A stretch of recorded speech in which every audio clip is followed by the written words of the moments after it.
Shalom and blessings, family. AVS here, and I pray you're having a beautiful day. May the Most High Yah shine his face upon you always and give you peace. Today I have a very interesting and extremely powerful video to show you.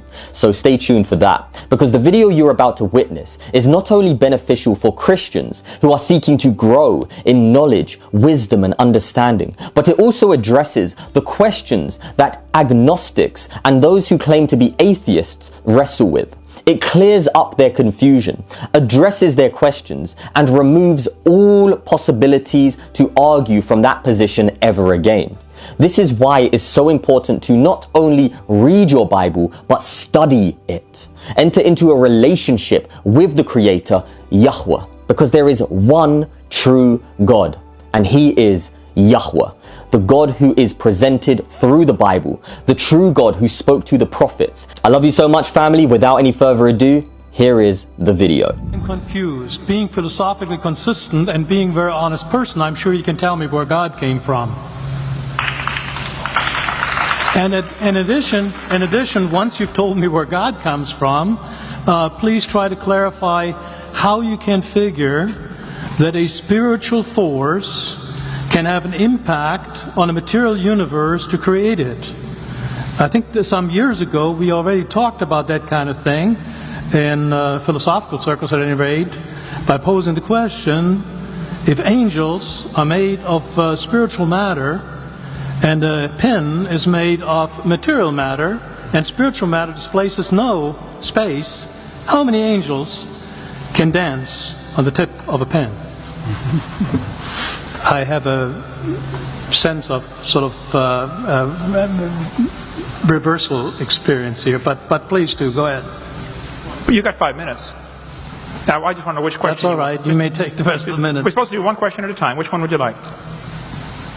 That was part of the format for the debate. So which question? I want you to fill in the story of the rest of the beginning of the universe. God, spiritual matter, impact on material matter. Okay, so 2 questions. All right. Go ahead. All right, your question, where did God come from, assumes that you're thinking of the wrong, obviously it displays that you're thinking of the wrong God, because the God of the Bible is not affected by time, space, or matter. If he's affected by time, space, or matter, he's not God. Time, space, and matter is what we call a continuum. All of them have to come into existence at the same instant, because if there were matter but no space, where would you put it? If there were matter and space but no time, when would you put it?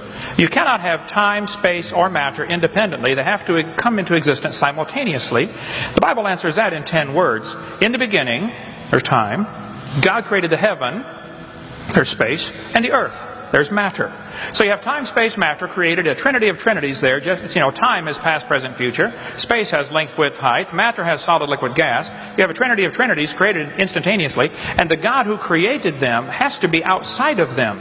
If he's limited by time, he's not God. The guy who created this computer is not in the computer. He's not running around in there changing the numbers on the screen, okay? The God who created this universe is outside of the universe. He's above it, beyond it, in it, through it. He's unaffected by it.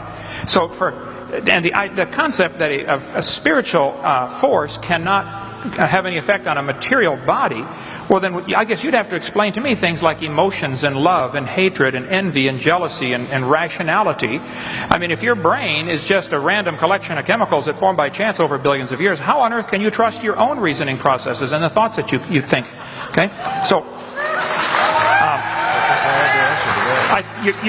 your question, where did God come from, is assuming a limited God.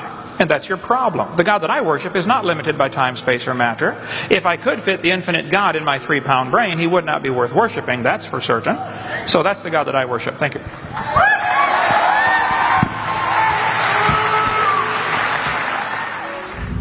Now, I pray that was edifying, family. If it was, make sure you do smash that thumbs up button, subscribe, and turn on the notification bell so that you get notified every time I upload a new video. And remember to share this with somebody who it may benefit. You never know. This could be the moment that you literally can play a part in changing somebody's life, leading them to the knowledge of the truth. Maybe you have an agnostic friend or an atheist friend, or maybe a Christian brother or sister who needs to grow in knowledge, wisdom, and understanding. So feel free to share this video. I would greatly appreciate appreciate it. And if you would like to take your support that one step further, consider becoming a Patreon at patreon.com/SaintAVS or hitting that join button to become a channel member. Other than that, family, I pray the Most High Yah shines his face upon you always and gives you peace. And I'll see you on the next one. Shalom, shalom.